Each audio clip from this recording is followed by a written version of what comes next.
Hopefully you're in the right place. This is Think Big and Move Forward with the IMLS funding. If you're not in the right room, I hope you are. You'll stay now. Well, thank you very much for coming and hanging on to the very last session on the last day. We are the Hale and Hardy, and once again, thank you very much for joining us. I hope you will learn a lot in this session. My name is Sandra Narva. I'm a senior program officer at the Institute of Museum and Library Services, and I will go and tell you a little bit about IMLS and our grant programs before going and turning the floor over to our three esteemed presenters today who are recipients of IMLS funding. And I should say, too, that all through the conference, I've been in various sessions, and people are plopping in. It's like, oh, we had IMLS funding for this. And wow, that's great. And we really are everywhere. We make this year, I would say we made about 230 awards. And so through all different cross sections of projects. And I'll tell you a little bit about the funding that we do give. Unfortunately, we are only limited to an hour, so this will be a pretty fast-paced session. So, without further ado, actually, to wake you up from the kind of after-lunch doldrums, a little bit of audience participation. How many of you have applied for IMLS grants in the past? Wow. Okay, how many of you are recipients? Good, yay, woohoo. Okay, so I really don't need to tell you about IMLS, but I will anyway. So IMLS, we are a federal agency, and we are the funders for assisting the good work that museums and libraries do. We really are the largest federal pot of money for those organizations. We're a sister agency of NEA and NEH, and NEH, of course, they deal with the humanities merit, and NEA, of course, with the artistic merit of projects. But for us, it really is about the organization itself. And so what we do, for the most part, we make grants. That is the largest chunk of funding that we have does go towards grants, but we also do have convenings and meetings, and we conduct research, and we have all of our publications are located on our website, and I'll show you where to get information as well. And you can also join mailing lists that we have that will communicate all of our research findings and any new publications that we come out with. So a little bit about who is eligible for our grants. It really differs by program, and most of what I will be talking about everything I'll be talking about is in the Office of Museum Services, meaning for the most part, you do need to be an eligible museum to apply. If you apply to some other programs, there are a few differences in who can be eligible for that funding, and I'll explain that as well. We are a very small but mighty federal agency. Our budget for this fiscal year, for last fiscal year, we currently do not have a budget for fiscal year FY18. No federal agency does, but last year we had a budget of $231 million.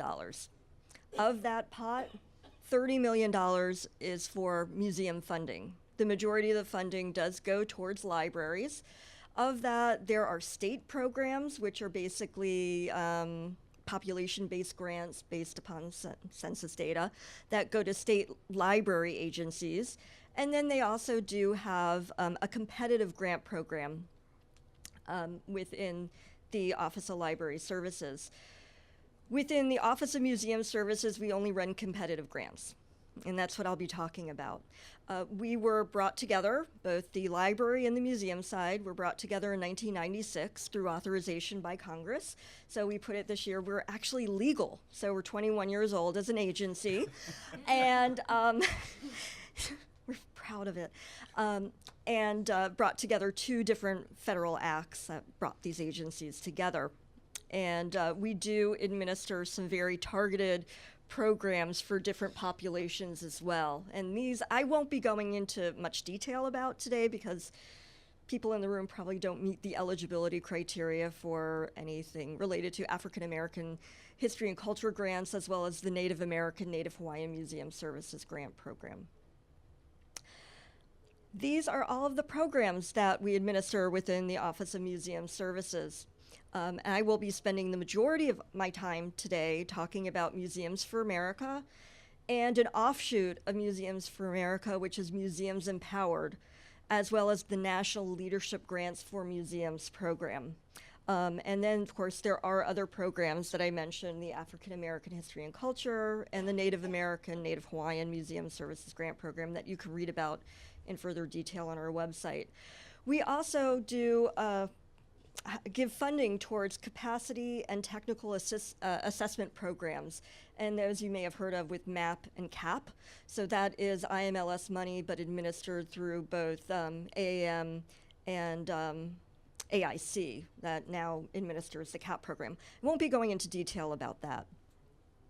We do have some specific priorities in the Office of Museum Services this year, and the first is to build museum professional development capacity as well as digital capacity. And you'll see what I'm talking about when I start going into a little bit more detail about the programs. So once again, I apologize, I'm whizzing through this so quickly. Everything I mentioned too, I did put some handouts by the door, and this is our guide to museum funding opportunities if you would like a hard copy of this. And of course, once again, all of the information is located online. So Museums for America. This is really the flagship program of the Office of Museum Services, or as we put it, the meat and potato program as well. And it is about the individual museum. So in order to apply, we do ask for the museum to present a summary of their strategic plan. And then within the narrative, we do ask you how the project activities will go and support and advance the goals of your strategic plan. So we're helping institutions move forward rather than look over their shoulder at what they've done in the past. So it really is about advancing institutions. We do have 3 categories of funding: learning experiences, community anchors, and collection stewardship. And to put that in some regular English, learning experiences, those are really kind of front of the house activities. Those are the exhibits. Those are public programs, anything that is an educational project.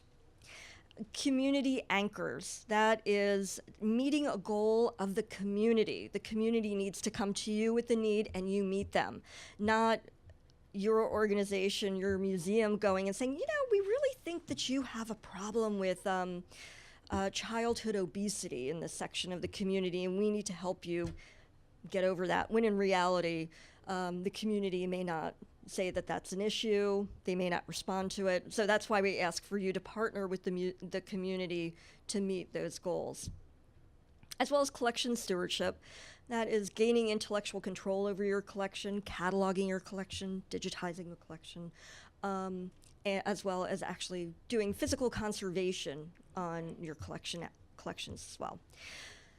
All of our majority of our deadlines, there's one program without a December 1st deadline, so it's right around the corner. So if you haven't started working on your grant application, I would highly recommend that you start writing it here in the room right now. And these are, yeah. And these are, and all of these are for projects that are 1 to 3 years in length.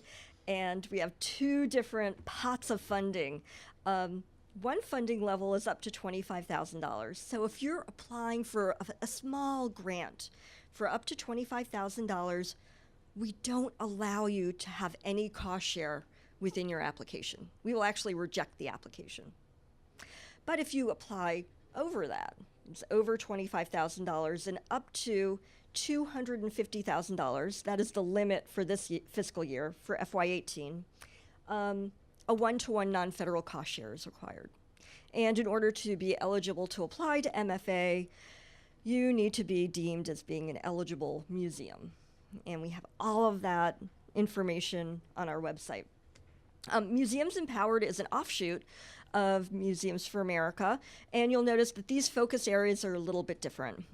These programs are to support professional development, building activities within your organization, and one of the focus areas is digital technology, meaning educating staff on digital technology, the use of digital technology.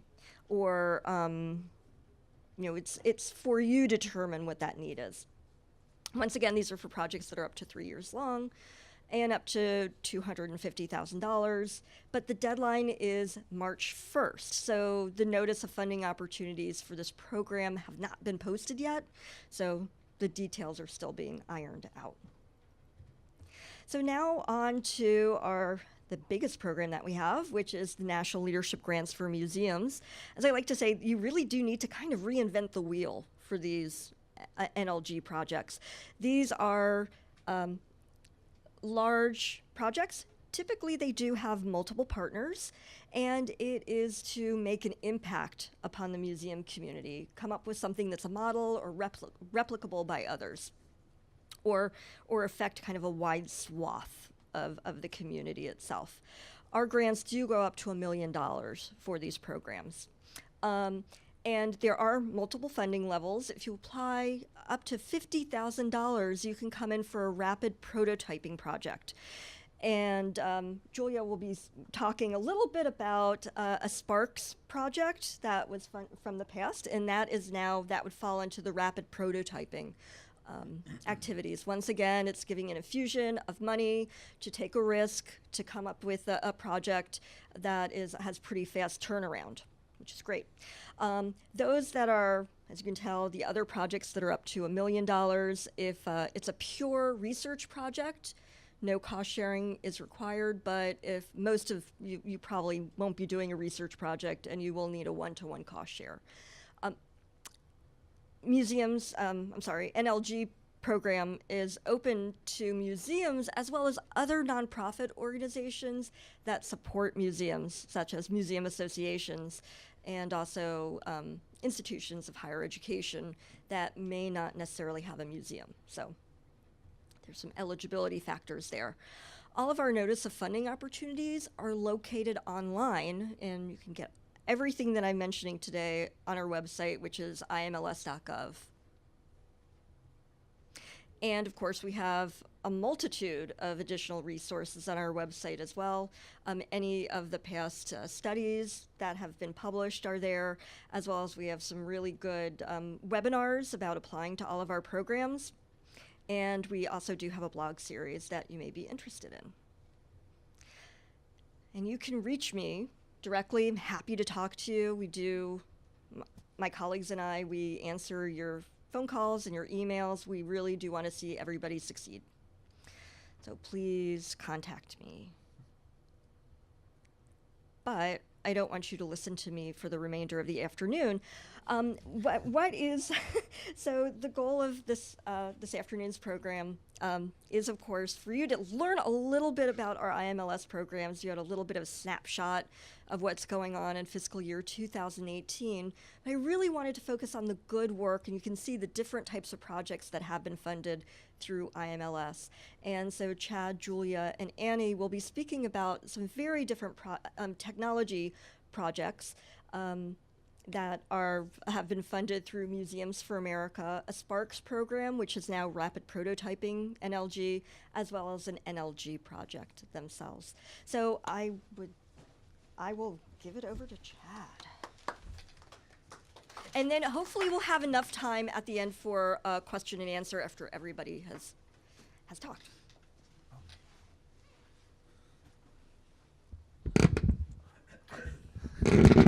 Not sure I need this in this size room. I can probably okay. I may lose my voice during the course of the talk anyway. And I don't even have karaoke to blame. So yes, my name is Chad Coerver, and I'm going to talk to you guys about the Photography Interpretive Gallery that SF MoMA launched with its reopening after a 3-year closure in May 2016. This is exactly the right time to talk about it. We've basically been in beta as a new, much bigger institution for a year and a half, and have now really completed almost all the evaluations of the digital projects that we've been working on, and I have to say that IMLS has been a partner in pretty much every single one of those in one form or another. So thanks for that.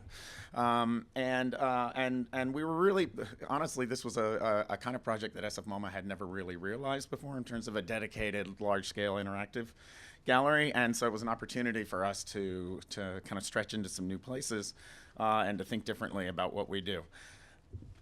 Photography Interpretive Gallery, you'll hear me refer to as PIG repeatedly in this. The administration hates the abbreviation, but it's a lovable pig, and it is stuck. And probably the most notable thing about the Photo Interpretive Gallery is, other than the interactions themselves, is that we made the best decision of my professional career, which was to integrate the interpretive spaces with the coffee bar. For those of you who've been to the Tate Modern, they have a wonderful example of this exact same strategy. They've even added a satellite retail store to that trio. It is fantastic. 1/3 of all the visitors to the museum pass through this space. And they're really looking for us, and then they happen to get coffee. No, I'm just kidding. So anyway, having addictive substances next to your interpretive gallery is an absolute recipe for success. And this just gives you a general sense. It's very clean space. We worked with Second Story and Adobe, and more on that in a second, on both the physical and the interactive design. And the purpose of the space was quite simple. Because photographs have to be rotated off view after 2 to 3 months of exposure, then they have to go back into the cold storage for 2 years before they can come back out. So the kind of traditional, for example, audio-based interpretive delivery that we make is not really a cost-effective solution when you're not going to see that artwork again for quite some time. And so we started working with the photography curators to say, well, let's give folks tools to interpret those photographs and knowing that, for example, there's almost always some Ansel Adams type thing up, focus on the artists that we know that they'll be coming to look for. So there are 3 components to this kind of visual literacy. One is about historical context, and it's called The View from Here. And one of the most interesting things about this historical relationship between California and the camera was that they were both invented at exactly the same time. That means from the very moment the state was founded, the camera was being used as a propaganda tool to sell folks to come out to California, to fight for preservation of things like Yosemite. The camera played a huge role in Yosemite being designated a national park. And so this was an opportunity to tie photographs to geographical locations within the state, San Francisco, Yosemite, sites that many of our tourists and locals are going to on a routine basis, and to offer them an opportunity to see that through the lens of the photographers. It is a mixed media, self-guided learning experience where you notice we made a very conscious decision to jettison all touch screens out of this space. Everything is analog controlled via a set of dials, generally derived from the look and feel of camera dials, for those who remember what cameras actually are. And that turned out to be, we made exactly the opposite decision in another interpretive gallery in our space where we stayed with the touch screens. Overwhelmingly, the warmth of emotional response and level of comfort in navigating was much, much higher in the traditional analog experiences than it was in the touchscreens. The touchscreens proved to be too big and performative for many people to feel like they wanted to walk up and play with them. This was much more intimate. We also wanted people to back off of it because what happens in this space a lot is casual lurker watching. So there's basically 3 levels of interaction that happen in the space. One is the person actually doing the thing. One is the person with the person talking and doing it with them. And then the third is the lurker who is sitting there having coffee quietly watching what the other people are doing. And it took us, honestly, a long time. And we worked with Kate, who's here at Exposure Museum, to evaluate, recognizing that we needed to account for these various activities because as we're delivering reports of engagement with the space, so we basically did a ton of just sitting in the room and counting at various hours of the day to kind of figure out how the system was working. So second component in the space is a small screening theater in your own words, in their own words, which is basically just short biographical pieces on the artists and how they work. And so again, this was giving them the grounding to potentially see a video about an artist that they would find, but we've got a rotating list of about 50 of them that we run through. And this was a massive video campaign because we had no existing video before we reopened to fly our team around the world to interview artists in their studios. So you get a sense of Richard Leroy's beautiful full-size walk into a camera room in which he's making these very evocative 19th century style portraits. And then we had to figure out how to deal with the historical figures. We traditionally concentrated on living artists and first-person voices, but we have a very rich collection of Carlton Watkins, Muybridge, and other historical folks. And in the effort to be more approachable, we experimented with hiring Drew Christie, who's an animator who's worked with the New York Times and many other places, to create something like this. This.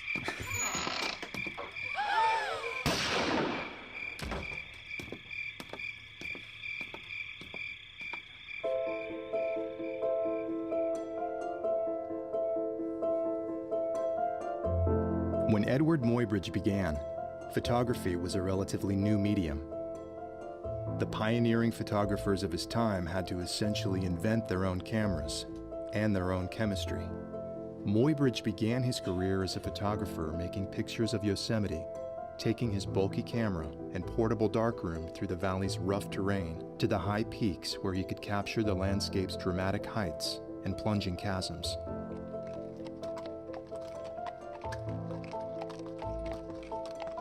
To achieve the shots he wanted, he took his camera out to precipices where his assistants wouldn't dare follow. Okay, so that gives you a sense of those. Very zen, very kind of quiet in mood, but super biographical and approachable. Our visitors cannot get enough of these things. It is crazy, adults and kids alike. And so we're now up, they're very time consuming and they're quite expensive.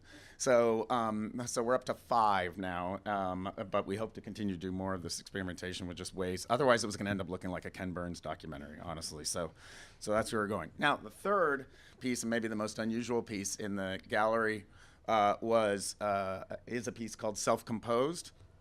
This is a piece. He talked about partnering with the community.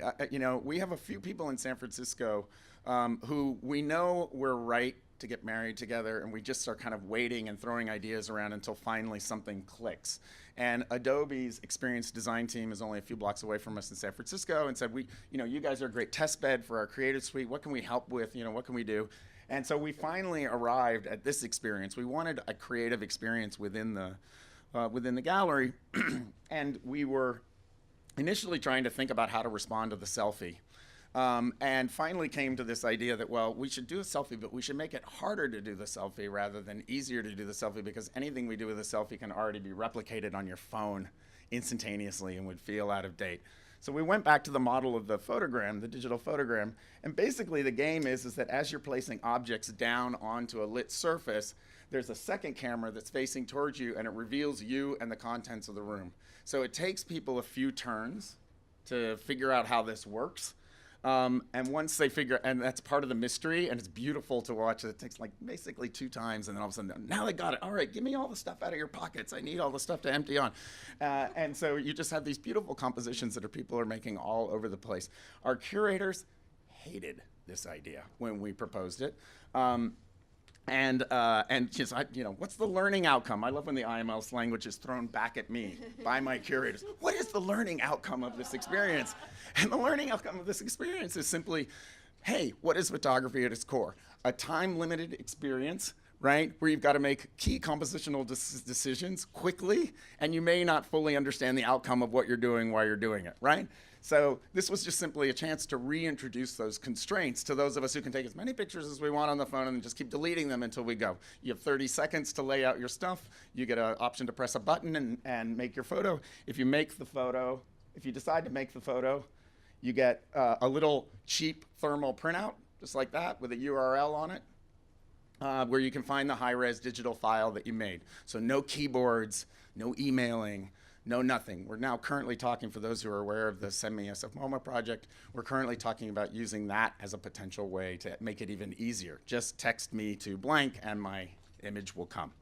And the response to this has been mind-boggling. We had 1.2 million visitors in year 1 of SF MoMA in the new building. 200,000 photos were made, 170,000 were saved, meaning they decided to print them out, and 40% are retrieved online, which, given the friction of having to go in and hand type a URL, is insane.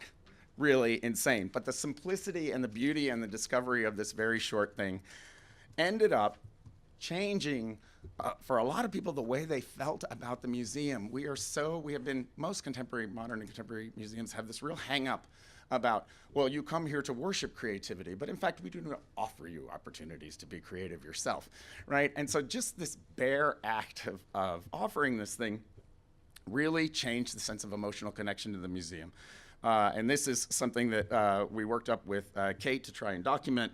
And you see that last stat, right? Asking people, okay, how did you feel about SFMOMA before you came? And then how did you feel afterwards? And the level of emotional connectedness to the museum, if you had used those interpretive resources, was vastly higher. So that is a net promoter score thing that I can take right back to my administration and say, if people are using these resources, they are more likely to recommend you to friends, they are posting their experience at SFMOMA, and they are your best evangelists for continued visitation. So that is a return on investment that I think we often struggle with, but that goes straight to the bottom line of the institution, ultimately in terms of driving great revenue. And then finally, I think that we heard again and again and again in the interviews and in the observations that, again, this very simple act of creativity was the main driver for a lot of the warmth in the reaction to the space. It came up again and again and again, and it was compared to other spaces that in fact didn't offer the same amount of creativity. So we have now, and in a sense, SFMOMA is part of this effort to focus as an institution much more clearly on what we're calling, for lack of a better term, 10 seconds of delight. What are the lightweight, deeply pleasurable experiences that we can deliver to our audience that just open the door, and, knowing that that's the first step they need to take then to begin a deeper relationship with us. So, okay, thank you.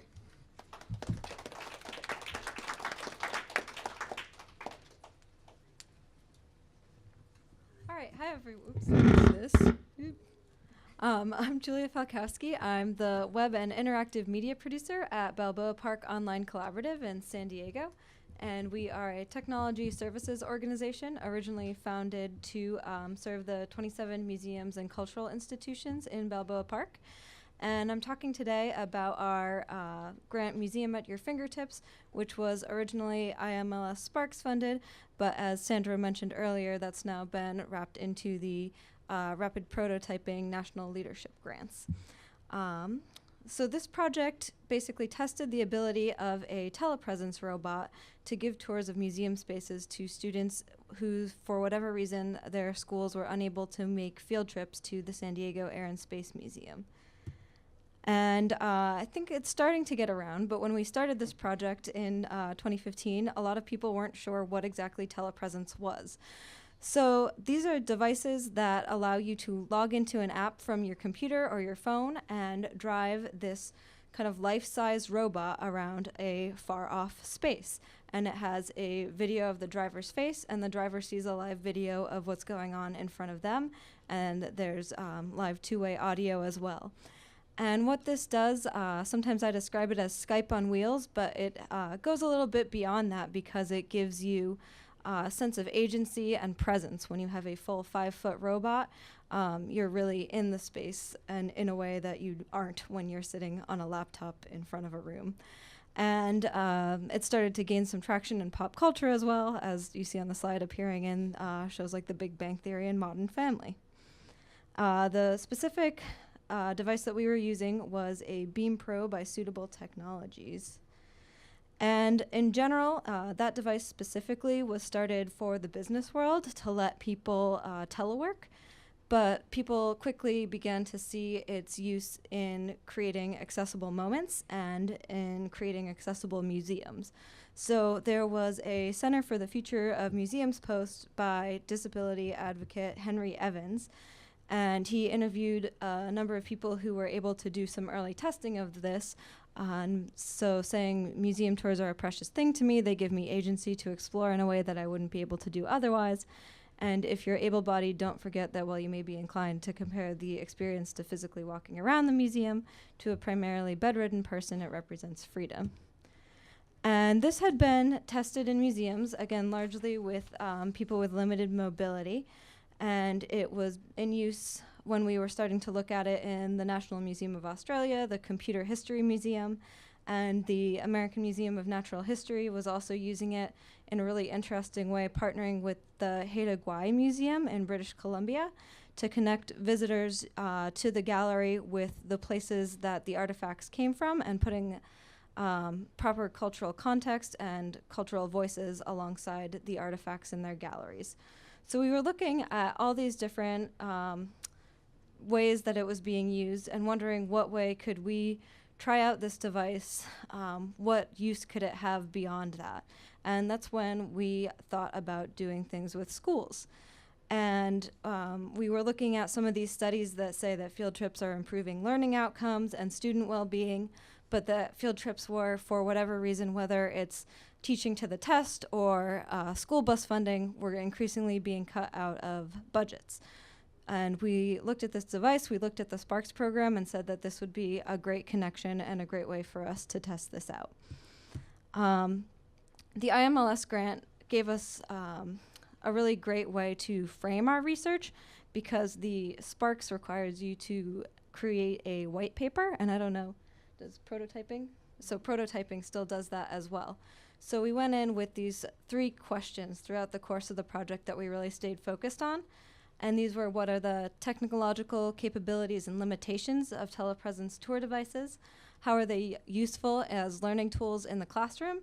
And would this be a replicable model for other museums? So we started out with the technical abilities and limitations, and we tested this out mostly by driving the robot through the museum space and making sure it's Wi-Fi driven, so we wanted to make sure that it wouldn't stall out at different points in the museum, which it did occasionally, but you can also, we found it out, put a little 4G adapter in the back of it, so if the Wi-Fi cuts out, it can still be getting service to continue its drive. We tested it on different surfaces. The Air and Space Museum is very interactive, and it has sort of this flight deck type material in certain areas and some wood paneling in others that we were concerned about its ability to drive up some ramps that were made of wood, but it did fine doing all of that. It has some outdoor tires that are let it go a little bit off-road. Something that we did learn early on was that you had to be able to find spots for it where it could see the objects. It has a very limited field of vision, and in the Air and Space Museum specifically, there's a lot of airplanes hanging from the ceiling. It could not see those. So as we were putting together interpretive content to go along with it, we had to make sure we were highlighting the planes that were on the ground and that creating stopping points where you could see the plane fully and not be affected by some of the glare. You can even see in this photo, there's quite a lot of light coming in from the background of the museum. We also wanted, from the start, to have a companion site along with the tour.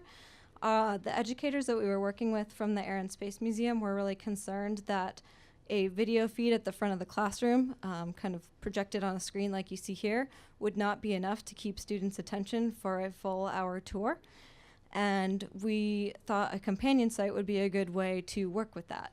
We initially wanted to have it be GPS enabled so that students could track where they were in the museum on the map and get a little bit more realistic kind of moving experience that way. We did a little bit of testing with beacons, but knew about all the challenges involved in that and figured that was kind of outside the scope and not really in the spirit of what we were trying to do. The way that we solved that was we wanted to have a docent with the device anyways for educational purposes and for letting people in the galleries know what this robot was. So we created a website that was map-based, and we gave the docent an app where they could trigger on the website where they were in the space. So as a sort of human GPS, they could update things. We also originally wanted to have the driver feed embedded in the website that we were creating, but understandably, the company does not allow much interaction with the driver side of the site. You don't want to be able to hack into this big moving robot. So we had to settle for a side-by-side companion site. And that's where something like the IMLS funding came in handy, and the prototyping idea behind the funding, because we had this original vision for things, but had to quickly adapt the way we were doing things based on the technical limitations that we were just starting to learn about with this device and its associated software. The second thing that we were testing for was its use as a classroom educational tool. And we did that by reaching out to some schools that we had partnered with on tours and things in the past and asking if they'd be interested in being test subjects for us. We worked really hard to create a flexible curriculum that would integrate with whatever the school was working on at various grade levels. So from basic aviation history to the physics behind how some of these planes work. And we developed a tour script that fit with the technical limitations of what the beam could see as well. And once we had that in place, we started in on those tests. Let's see, so here's a vision of the companion site. Again, since we had the docent with the phone already, we decided to add in the functionality where they could also trigger supplemental content to the tour. So this allowed 3 views like you see here, which are different kind of structural plane drawings. And they also had a lot of archival photos and videos that we were able to incorporate into the website so that docents could talk about the plane and then say, oh, here's a video of it flying. So that was a really exciting addition that we were able to add to this. So testing, in the original, it came on after the fact. So we had a call out for testing. The biggest problem that we ran into was school firewalls. And this was kind of the roadblock that we had not anticipated. So we went and scheduled all these tours. We taught the teachers how to drive it. They felt comfortable. But then when they went to open it up in their classroom, all of a sudden they couldn't get to the website to download the software. And this delayed a lot of our tests. We were still able to get in 10 successful tests as part of this program. But this gave us some food for thought when we were scheduling things in the future to let their technology departments know ahead of time what it was that they needed to, which channels they needed to open up. But overall, our results were really positive. We listened to student feedback and had teachers take surveys afterwards. And some of the feedback we got was from the students, I wish we could be in the museum right now, but from the teachers, that it has the potential to be a vital learning tool in the classroom, be a huge success. We also got some constructive criticism, helpful for students to have something to do during the tours. But the final question we asked was about replicability and determined that there are 4 factors that you needed to make this a successful program. And that was the robot, the museum Wi-Fi, the classroom tools, so the internet and the laptop that was able to connect and be fast enough to have the software, and then great people. I would say some of the biggest success of this came out of the educator we had, who was so energetic and enthusiastic that it transferred through the software, because it's not necessarily as exciting to have someone on the screen, but when you have a lot of enthusiasm, that translates. It's been a little slow picking up in San Diego, but it's still going on at the Air and Space Museum. And the Museum of Art has purchased a telepresence device too and is starting to implement that. And I've also heard there's museums in Baltimore that are starting to experiment with it as well. And based on some of the work that we were able to do and the white papers that we were able to put out through IMLS. So I would say it was a successful experiment in some really cool technology. Thank you.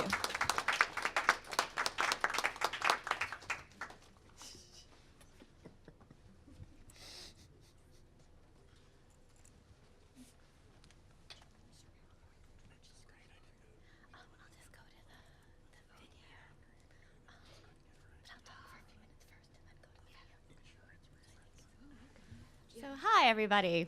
Good afternoon. How many of you have been to the Tenement Museum before? A few of you, excellent. And how many of you have uploaded a story to our Your Story, Our Story program? Carolyn, you have too. Good. Okay. So I am here to tell you a little bit about this program that in many ways was born out of some of the strengths of our museum and also some of the weaknesses of our museum. So what we do is we tell the stories of immigrants who lived in, for a long time it was just one tenement, 97 Orchard Street. Now it's two tenements. We have another tenement at 103 Orchard Street that we're about to open a new exhibit in. But we tell the stories of real people who lived in those buildings, and we aim to connect those stories from past to present. And I think one of the things that's been really nice and really great about the museum is because we tell the stories of ordinary people, the ordinary people who come on our tours relate to them. So it's kind of different. If you go to Mark Twain's house, you didn't write Huck Finn, so it's harder to relate to it. But if you go to the Tenement Museum and you're standing in someone's kitchen, you can be like, wait, my grandmother had a kitchen like this. And so what has happened over the years is that people have shared their stories with us. And that has been a wonderful thing because it makes for a more interactive, communal tour experience. All of our tours are led by educators, so it's live person with 15 strangers all kind of having a conversation about the past and the present. But the limitation is we only have an hour or 90 minutes for the tour, and we don't have enough time for everyone to fully go into their stories.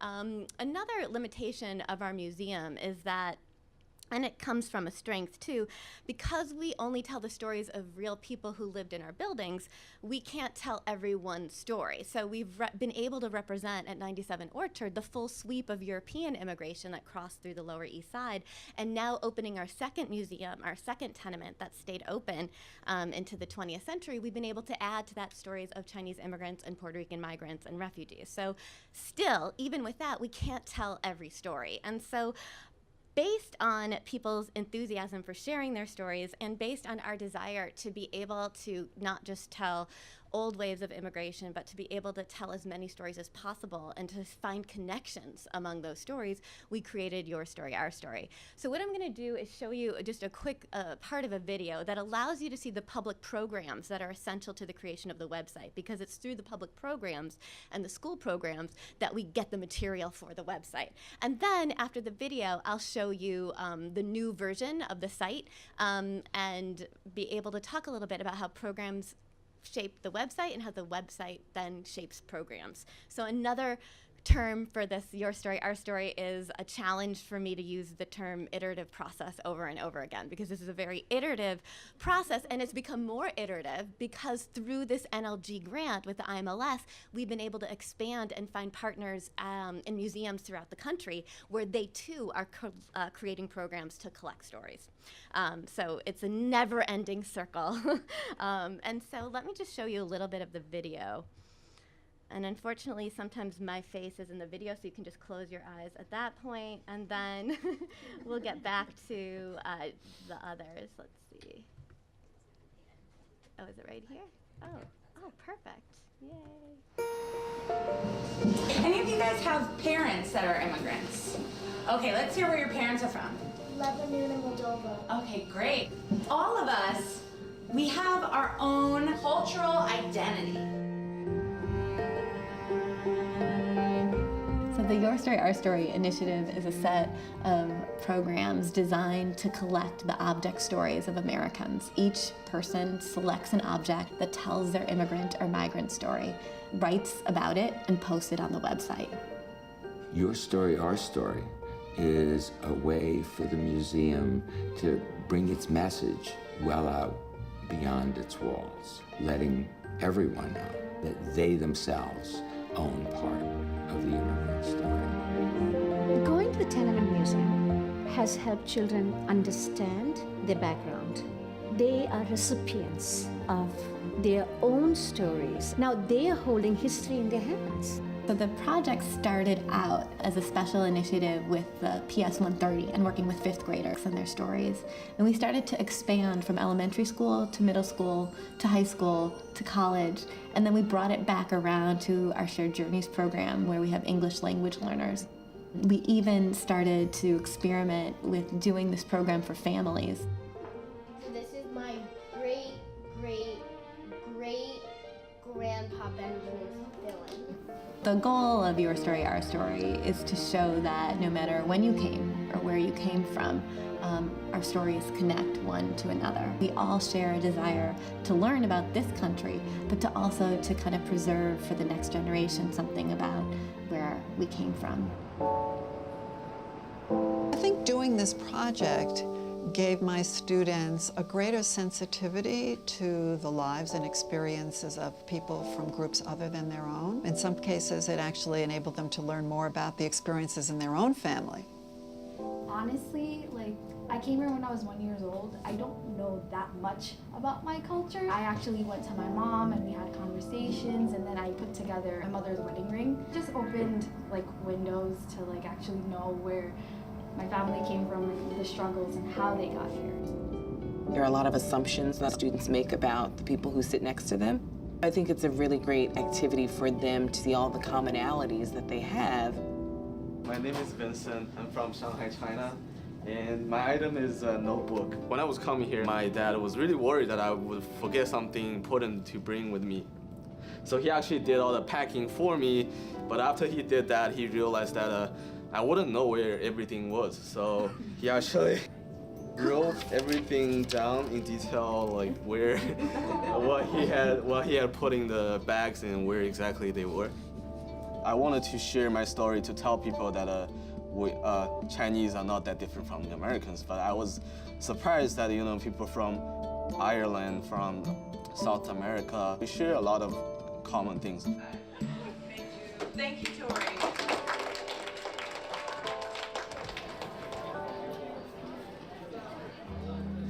I hope that when people read my story, they're able to find some sort of common ground, because I feel like the sentiments in my story and the sentiments in the stories from everyone that presented in the class, from anything that you read on the website, are feelings that everyone can have. I've been thinking a lot about a quotation that President Barack Obama said. Okay, I don't want to get too political, but actually the quote, what he said, it was his last week in office, and he was interviewed by the New York Times about reading and his favorite books, and it was through that he talked about when he was a community organizer, he found that when people listened to each other's stories, they were able to work together better. And I think that that is something that, wherever you are on the political spectrum, that is important to our country and has become even more important in the last year. And so what we've been doing now is working with museums in Minneapolis and Seattle, NPS sites and trust sites to start creating programs at their sites to collect stories as well. And to do that, we just launched, let's see, a new site, a new version of the site that was born from people's experiences doing this project at their sites, and we took their feedback and then basically launched a new site, which I will show you if I can figure out how to work a computer. The Chrome, yay.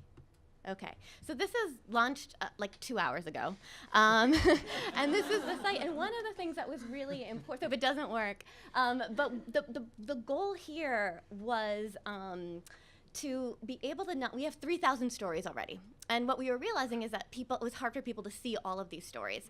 And we wanted to curate the stories. What we found with a lot of websites where you have user-generated content is that the user-generated content stands alone. And while we wanted our user-generated content to stand alone, we also wanted to be able to curate it in certain ways and work with some of the scholars that you saw on the video who have researched immigration or researched all sorts of elements of American identity so that they could go to the site, they could pick stories that speak to their own academic interests and put them together. And us at the museum and our curators at other places, our partners, are able to do the same thing. So the first thing we did was to create a kind of what we call a feature story. So we take a question that applies to many of the objects and we put them together. So how do families preserve and pass down their culture? In many ways, that's the whole aim of this website in many ways, but you can then expand to read more. And so the idea is, we just started with this, but we have a couple in production. You're able to read a little bit more about it from like some scholarly commentary, and then take different quotes and then click on the different object stories and read more of them there. In turn, each of these object stories offer space to connect to another story, and also to have commentary, short video clips at the bottom that we have yet to include because we're still editing them. So this is just a few of like my favorite stories.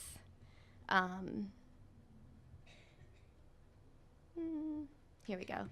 This is a student who's African American who told a story of her great-grandmother, and her great-grandmother wrote down recipes from her great-great-grandmother, who had been a slave in a plantation, a cook in Georgia. And these were recipes that she had used as a slave, but then when she was freed, went to work and made a living as a cook. And several women in the different generations did this. And what she says in this piece that I think is so beautiful, and it kind of goes even beyond this piece, she writes, "When my family prepares these dishes, it is a way of remembering our African history that was taken away from us during slavery. It is also a way of celebrating the African American culture that we created, which allows us to have a sense of identity and pay homage to our African roots." So I think what's really important about these stories that have come up is that often, on the one hand, they might be a celebration of the past, but they're shaped in a way that also allows for more questions to arise, and also for people to think about what has been lost or what they don't have. And that too is a common thread across all these cultures. So in terms of the website, which I have 2 more minutes to show you.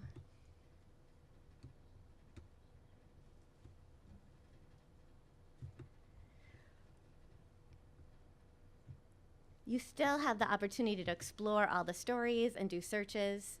If you want to upload your story, it's a very easy way to add your story.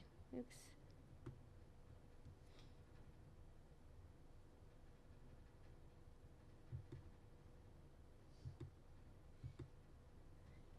And let's say you're a teacher and you want to add your students' groups, you just go to a special page, and you're allowed as a teacher to upload the stories and edit them on your own.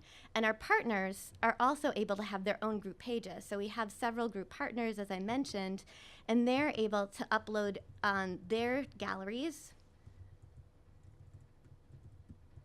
with their own logo. So it works really nice because what we've created at the Tenement Museum can be used in other organizations and societies can have their own ownership over it.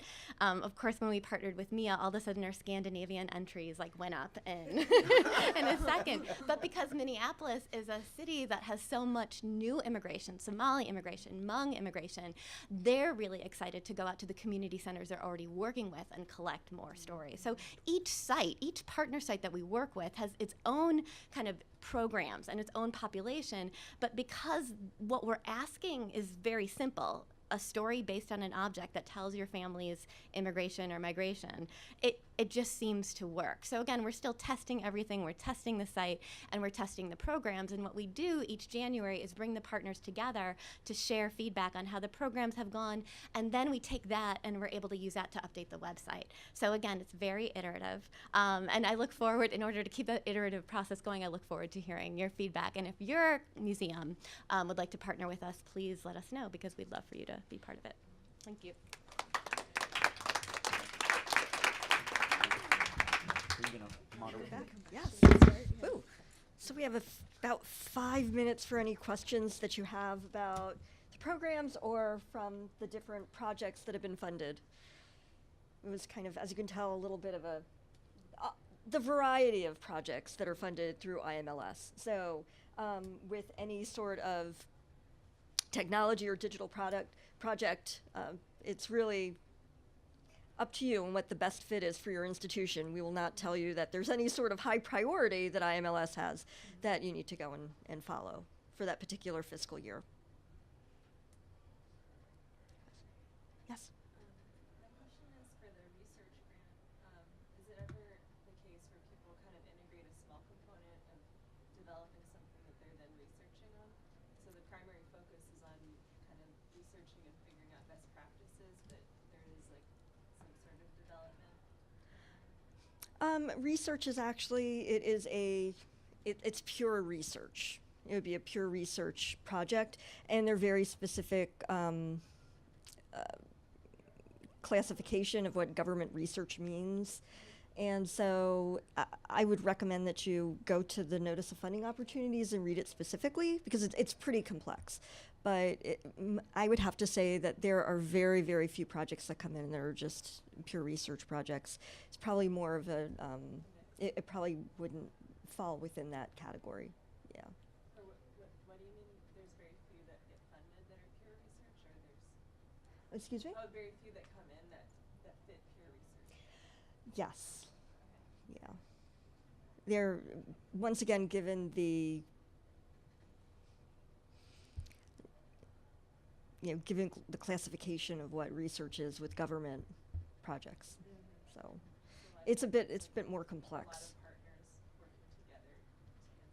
Not even that. It's just the type of work that you're doing when it comes to research. I mean, if you're just doing normal everyday research, that's typically, it probably would not be a research project.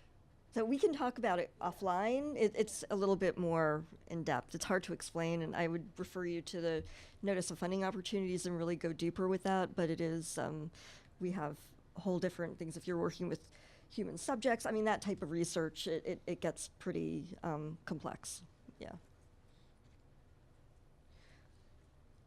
But most museums are not doing that, really. Any questions for any of us? Oh. Yes, you first. What has to be the impact of the rapid prototyping grants?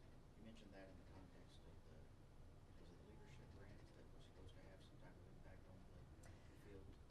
Right, well, the impact, it would have to be that you're showing that you've done the research, you're showing that this is something new that hasn't been done necessarily within the field or would be affecting a large swath of the museum community, and how you would be affecting that, and that type of impact that you would have. So with the rapid prototyping, I mean, it's a little bit different since you are taking a risk. It is kind of going out there, showing that you're trying something new that no one has done before, and then with the findings from that too. Of course, the impact is based upon the specific project that you're applying for. And we understand too when things don't work. We don't want, if you are doing some rapid prototyping and it doesn't work, we want to know that. And that would be shared with the field as well. And I guess it's too new, but are you guys open to the idea of then funding through another channel, the operationalization of something that you've Oh yeah, no, that happens all the time. Okay, great. Yeah, you don't have to stay, you can come in for funding to prototype and then go and actually scale up as well through our funding. But you can always go off, use other funding for that as well, and we'll just get you started. It's perfectly fine.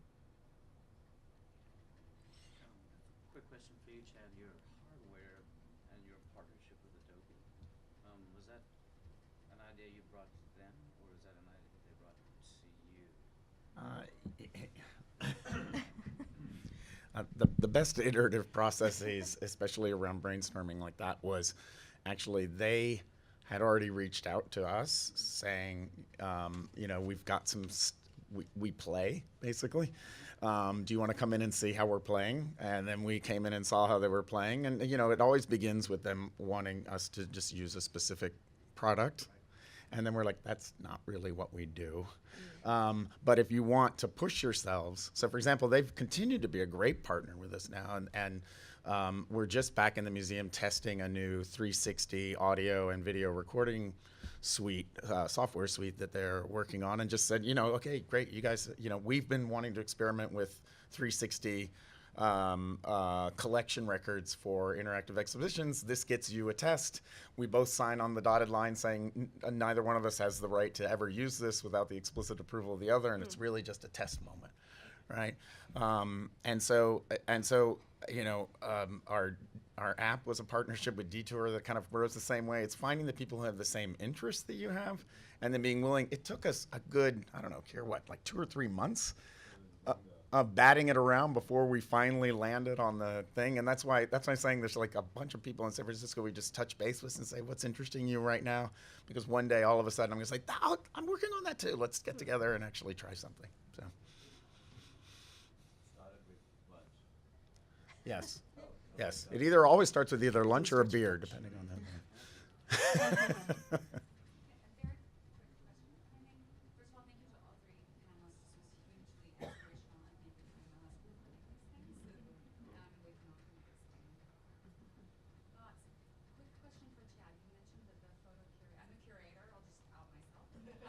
It's okay. We're still friends.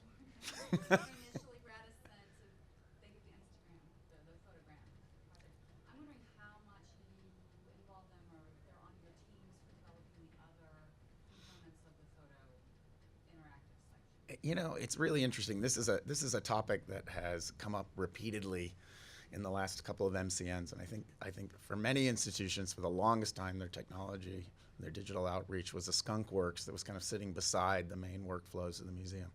I came to where I am through the traditional publishing operation, the bookmaking operation. And so it was actually a long transition for me to take folks who have been living out in the cold and say, everything you do is better with the curators in the room. And the arguments result in better products, right? So, and in the end, I finally, Corey Keller, who is my dear friend and highly opinionated person, I just finally said, look, we've got 2 or 3 other operating modes for this. We can go to a straight photogram. We can include the self-portrait. We can not include the self-portrait. Let's put it on the floor and see what happens. And then just simply the act of her watching the amount of joy that people were having kind of gathered around the thing and doing it together took care of the business. So I think, the long trust-building relationship where you can finally just say, just let us try, and we promise we'll just redo it if it really fails. Oh, yeah, no, they are, our photo curators were involved every step of the way. Aaron O'Toole, another photography curator on our staff, and I wrote together basically all of the text for the View from Here. They're, helping us create the scripts for the interviews with the artists, making sure we're asking what we should be asking. So no, it's a highly collaborative process. And the earlier that everybody gets in the room together, the better off it is, always. Sure. Well, it looks like we're running over. So thank you so much for coming. There's one thing I should mention too, that with the grant process, everything is peer reviewed, all of our projects. So, and I'm always looking for people with your expertise. So if you would like to go and volunteer to be a peer reviewer, please come by, give me your card, and we can contact you. Or you can go to our website, and there is a section that says Become a Reviewer. Fill it in with all of your information, attach a resume, and we'll be in contact with you. So thank you so much. Thank you for coming today.